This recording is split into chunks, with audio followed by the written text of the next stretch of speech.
की कहानी शुरू करूं उससे पहले लगातार मैं आपको सैटरडे से ही एक सैमुअल एंड रोजी की तमाम जो उनकी मौत की मिस्ट्री है उससे जुड़ी हुई सारी चीज़ें हैं, जो पहलू है वो आप तमाम लोगों तक सामने लाने की कोशिश कर रहा हूं। और उसकी एक वजह ये भी है कि हमारे बहुत सारे जो क्राइम तक फैमिली मेम्बर हैं और बाकी लोग हैं, उनका ये मानना है कि शायद नॉर्थ ईस्ट की खबरों के साथ, नॉर्थ ईस्ट के लोगों के साथ, उनकी न्यूज़ के साथ हम लोग उतना इंसाफ नहीं कर पाते। और मैंने आपको उस दिन भी बताया था कि नॉर्थ ईस्ट के एक वीडियो को देखकर और एक क्राइम तक फैमिली मेम्बर ने इसे भेजा, उसके बाद हमें लगा कि नहीं, इस स्टोरी को आप तक पहुंचाना चाहिए और इस मुहिम में जस्टिस के कहीं ना कहीं जो भी रोल प्ले हो सकता है वो करना चाहिए। तो इस सिलसिले में सैमुअल के फादर से भी बात की, मिस्टर गांगुली से। हमारी टीम में सुनील मौर्य हैं, उन्होंने बात की पूरी और वो सामने आपके रखा। चिराग गोठी और सुनील मौर्य गुरुग्राम भी गए, दिल्ली में भी गए और दिल्ली पुलिस और उन लोगों से बातचीत की, अस्पताल भी गए, डॉक्टरों से बातचीत की, वो सारी चीज़ें आपने कहानी देखी। अपडेट इसमें फ़िलहाल ये है कि जो रोज़ी की मौत हुई और जो रोज़ी की पोस्टमार्टम रिपोर्ट है उसको लेकर एक बोर्ड बनाई गई है। गुरुग्राम पुलिस ने ऑलरेडी एक SIT बनाई है, तो वो उसको देखेंगे, एक्सपर्ट्स ओपिनियन देंगे कि उस पोस्टमार्टम रिपोर्ट में मौत की असली वजह क्या है। दूसरी तरफ सैमुअल की मौत जो पोस्टमार्टम रिपोर्ट है उसमें शुरू में यही था कि दम घुटने से हुई है, लेकिन फैमिली का इल्ज़ाम है कि उनके जिस्म पे चोट के अनगिनत निशान हैं, दांत टूटा हुआ है, होंठ भी ज़ख्मी है, बदन पे भी बहुत सारे और ज़ख्म के निशान हैं, तो वो सुसाइड नहीं हो सकता। तो उसकी भी जांच दिल्ली पुलिस कर रही है। एक तरफ गुरुग्राम की SIT जांच कर रही है, एक तरफ दिल्ली पुलिस जांच कर रही है। अब इस मामले में आगे क्या कुछ होता है, जो भी अपडेट होगा हम लगातार आपको क्राइम तक के ज़रिए देते रहेंगे और जब तक किसी नतीजे पर नहीं पहुँच जाए, हमारी कोशिश यही है कि पूरी टीम इस खबर पर अपनी नज़र बना के रखेगी। अब आते हैं आज की कहानी के ऊपर। टीज़र आपने देखा होगा और सोशल मीडिया की बहुत सारी कहानियां भी आपने सुनी होंगी। आज की कहानी एक ऐसी अफसोसनाक कहानी है जो एक मजाक से शुरू होती है और कई बार ये कई ऐसे मुहावरे, कई ऐसे किस्से मैंने सुने हैं जिसमें मजाक जानलेवा बन जाता है। लेकिन ये कहानी ऐसा जानलेवा बनेगा कि इसकी वजह से एक नहीं बल्कि 3-3 लोगों की जान जाए, ये सोच के भी अजीब लगता है। यह अफसोसनाक कहानी केरल की है, साउथ इंडिया की। केरल के कोल्लम ज़िला की है और कोल्लम ज़िला में भी एक गांव है कुल्लू वथुक्कल। कुल्लू वथुक्कल गांव। 23 साल की रेशमा इस गांव में ब्याही गई, उसकी शादी हुई। उसके पति विष्णु, वो देश के बाहर जॉब करते हैं, शायद गल्फ़ में। रेशमा की शादीशुदा ज़िंदगी बिल्कुल ठीक ठाक चल रही थी, अपने पति के साथ खुश थी। पति ज़्यादातर बाहर रहते तो वो अपने ससुराल वालों के साथ रहती, खुश थी और ससुराल भी भरा पूरा था, सारे लोग थे और सब कुछ ठीक ठाक चल रहा था। इसी दौरान जनवरी के महीने में, ये 2021 मतलब करीब 5 महीने पहले, एक छतरनूर पुलिस स्टेशन है, छतरनूर पुलिस स्टेशन में एक सुनसान जगह पे, एक कूड़े के ढेर पे एक नवजात बच्चा मिलता है जो अभी एकदम बिल्कुल पैदा ही हुआ था और किसी ने उसको कूड़े के ढेर पर लाकर फेंक दिया था। तो ये छतरनूर पुलिस को कोई खबर देता है कि किस तरह से नवजात बच्चा है जो अभी भी जन्मा है और पता नहीं उसके माँ बाप किसी ने यहाँ फेंक दिया है। तो पुलिस आती है, उस बच्चे को उठाकर अस्पताल ले जाती है। अपने यहाँ बहुत सारे, खासतौर पर नॉर्थ इंडिया में ऐसी बहुत सारी खबरें आई थी। कई माँ बाप मजबूरी में कुछ बेटा और बेटी के बीच जो फ़र्क करते हैं, वो भी ऐसे बहुत सारे किस्से आए हैं जिसमें इस तरह से बच्चों को पैदा होते ही उन्हें लगता है कि बेटियां हैं, बोझ समझने वाले लोग कूड़े के ढेर पे फेंक देते हैं। ऐसे मैंने अपने करियर में कई स्टोरीज़ कवर की जो बयान करना भी मुश्किल है कि कैसे कचरे के ढेर पर जानवर उन बच्चों के इर्द गिर्द भूखी नज़रों से घूरते हैं कि कब मौका मिले और वो हमला करें। ऐसे बहुत सारे केस। और राजस्थान में एक ऐसी NGO थी जिसने बाकायदा एक पालना नाम से एक वो बनाया था, एक ऑर्गेनाइजेशन, और उसमें लिखा होता था कि फेंकिए मत, हमें दे दीजिए, हम पालेंगे। तो ऐसी कोशिश भी होती है। तो खैर, इस जगह पे भी केरल में एक कूड़े के ढेर पे एक बच्चा मिलता है, खबर मिलती है, पुलिस उसे ले जाकर अस्पताल में भर्ती कर देती है। लेकिन शायद वो काफ़ी देर तक उस कूड़े के ढेर पे था और उसकी वजह से उसकी हालत बिगड़ चुकी थी। डॉक्टर उसे बचाने की पूरी कोशिश करते हैं लेकिन बच्चे की मौत हो जाती है, बात आई गई हो जाती है। अब चूँकि एक नवजात बच्चा और कूड़े के ढेर पे मिला, उसके बाद में अस्पताल में मौत हुई, तो ये सीधे सीधे उस वक्त मर्डर का भी मामला नहीं था, क्योंकि जब पुलिस उसको लेकर गई तो वो जिंदा था और ये देख के ही लग रहा था कि बच्चे को पैदा होते ही, जन्म लेते ही उसके माँ बाप ने उसे फेंक दिया।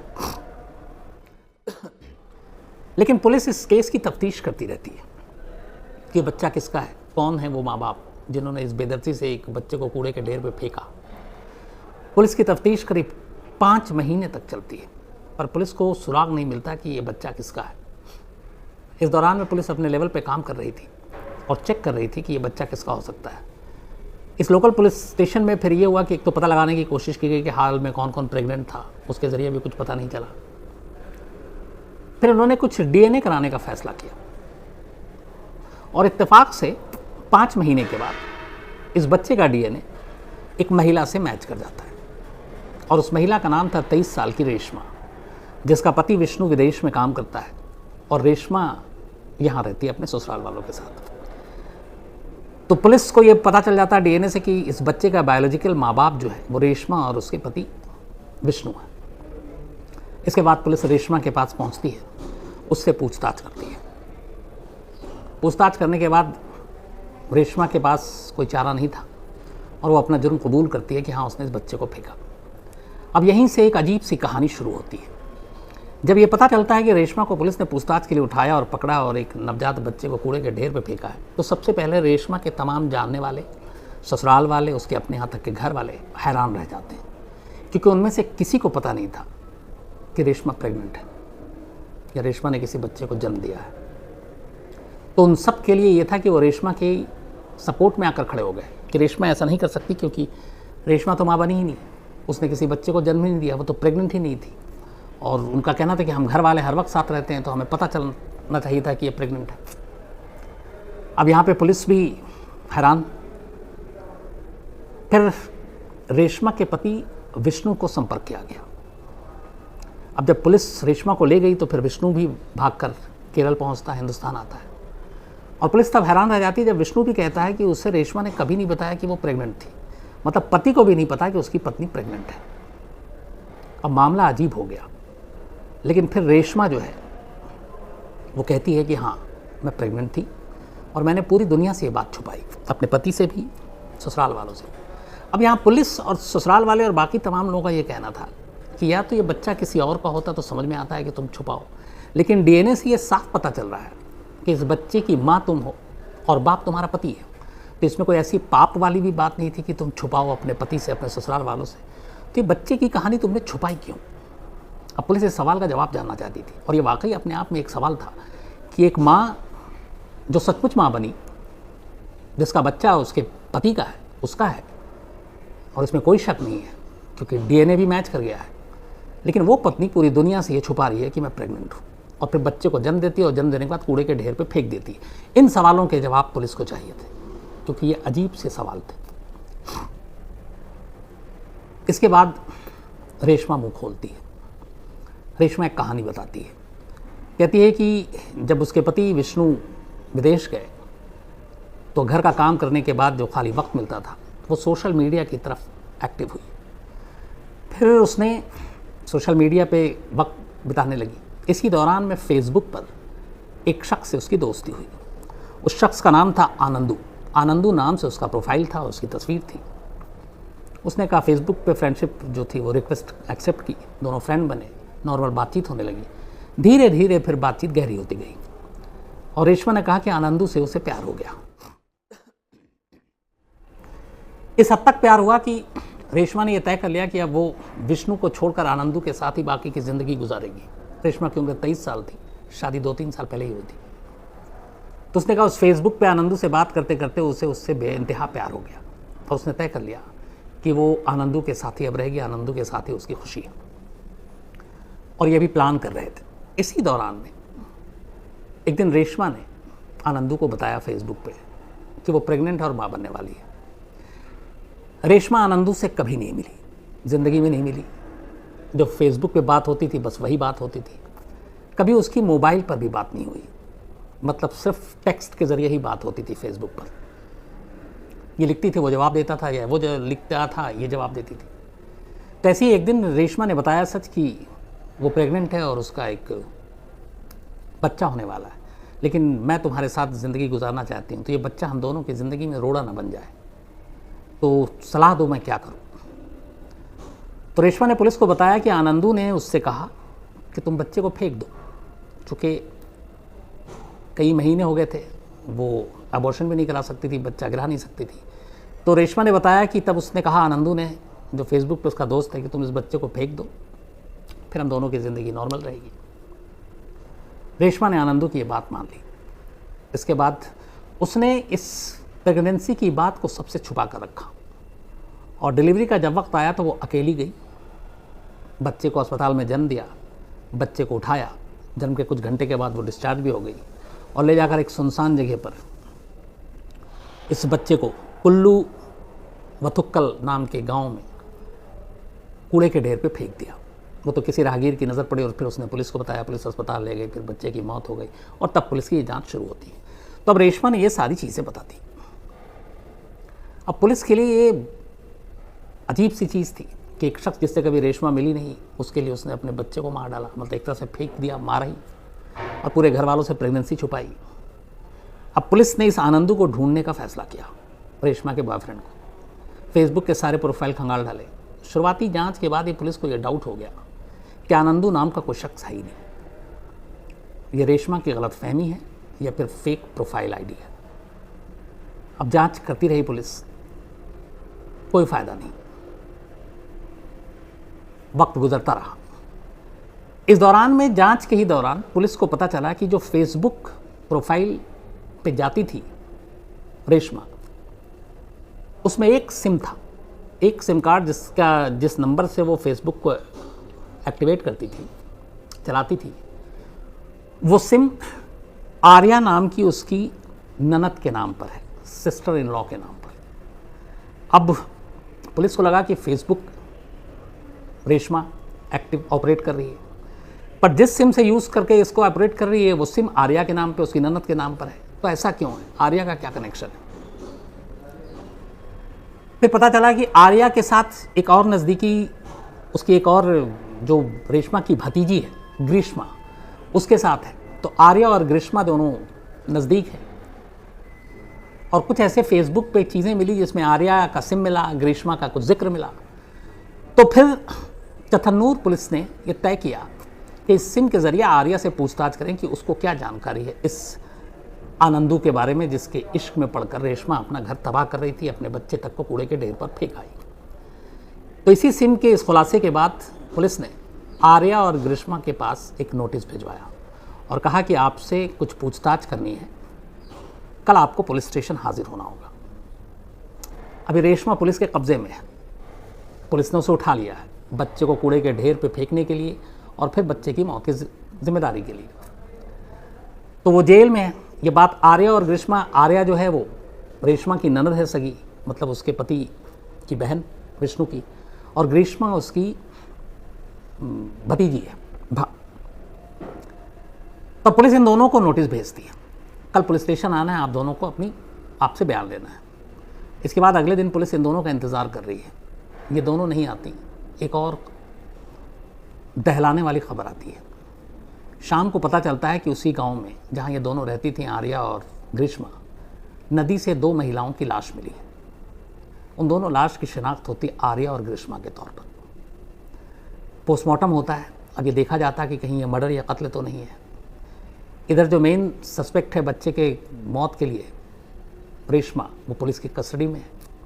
पोस्टमार्टम रिपोर्ट से पता चलता है कि इसमें कोई फॉल प्ले नहीं है। दोनों ने नदी में छलांग लगाई और डूबने से इनकी मौत हुई। फिर गाँव के कुछ विटनेस मिलते हैं जो बताते हैं कि हाँ, इन दोनों को नदी की तरफ जाते हुए देखा गया। अब ये पूरी कहानी पलट जाती है। एक बच्चे की ऑलरेडी मौत हो चुकी है, उसकी माँ पुलिस के कब्जे में है, और जिन 2 लोगों की गवाही लेनी थी वो दोनों अचानक पुलिस के संबंध देते ही खुदकुशी कर लेती है। मामला आके फिर वहीं रुक जाता है कि असली कहानी क्या है। पुलिस की तफ्तीश जारी रहती है। अब पुलिस जीरो इन करती है आर्या और ग्रीष्मा के तमाम नज़दीकी ऐसे लोगों के बारे में जिनसे वो खुल के दोनों बात किया करती थी, जो उनके करीबी दोस्त हों। और इत्तेफाक से आर्या के एक बहुत ही गहरी दोस्त पुलिस के हाथ लग जाती है। पुलिस इससे पूछताछ करती है। आर्या की वो दोस्त एक चौंकाने वाला खुलासा करती है। वो बताती है कि आर्या ने उसे ये बताया था और ग्रीष्मा ने भी बताया था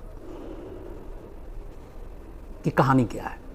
इतना ही नहीं, आर्या की वो दोस्त ये भी बताती है कि खुदकुशी से एक रात पहले आर्या ने अपनी सास यानी मदर इन लॉ को भी ये कहानी सुनाई थी इसके बाद पुलिस मदर इन लॉ को बुलाती है आर्या से, उनसे पूछताछ करती है और वो इस बात की तस्दीक करते हैं कि हाँ, आर्या ने ये बात हमें बताई है। वो बात क्या थी, इस पूरी कहानी का निचोड़ था। जो आर्या ने बताया अपनी दोस्त को, जो आर्या ने बताया अपनी सास को, वो कहानी ये थी कि आर्या की भाभी लगती थी रेशमा। हमारे यहाँ हिंदुस्तानी कल्चर में ननद भाभी में मजाक, जैसे देवर भाभी में होता है का रिश्ता है। और ग्रीष्मा भांजी थी। लगभग सभी हम उम्र थे। जब विष्णु विदेश चला गया, रेशमा यहाँ ससुराल में अकेली, तो ननद भाभी के बीच अक्सर मजाक होता था, और ये मजाक हर घर में होता है। लेकिन इसी दौरान में आर्या और ग्रीष्मा ने एक नए तरीके का मजाक रेशमा के साथ करने का फैसला किया। इन दोनों ने यह किया कि फेसबुक पर जाकर एक आईडी क्रिएट की, और ये आईडी बनाई आनंदू के नाम पर, और इसके ज़रिए बनाने के बाद रेशमा को फ्रेंड रिक्वेस्ट भेजी। अब रेशमा ने एक्सेप्ट किया। इसके बाद अब रेशमा और आनंदू के नाम से उस फेसबुक पे बातचीत हो रही है। रेशमा उसे आनंदू एक लड़का समझकर बात कर रही है, जबकि इधर से उस फेसबुक को जो ऑपरेट कर रही है वो आर्या और ग्रीष्मा कर रही है। मतलब ये दोनों अपनी भाभी और मामी के साथ मजाक कर रही हैं। लेकिन रेशमा ने इसको सीरियसली ले लिया। उसे लगा कि आनंदू नाम का शख्स वाकई एग्जिस्ट है, करता है, और यह है, और धीरे धीरे उससे प्यार हो गया, और ये लोग भी उसके प्यार के ऊपर इजहार भी करते रहे लगातार। और इस तरीके से एक झूठे फेक आईडी के चक्कर में पड़कर रेशमा एक झूठी मोहब्बत में पड़ गई और अपना घर बार सब कुछ छोड़ने के लिए तैयार हो गई। अब ये कहानी का एक पार्ट था। अब सवाल ये है कि एक मजाक था, दोनों एक्सेप्ट कर सकती थी, खुदकुशी क्यों की? तो जो पुलिस की छानबीन है उसमें ये है। अब यहीं पे दूसरा पार्ट आता है।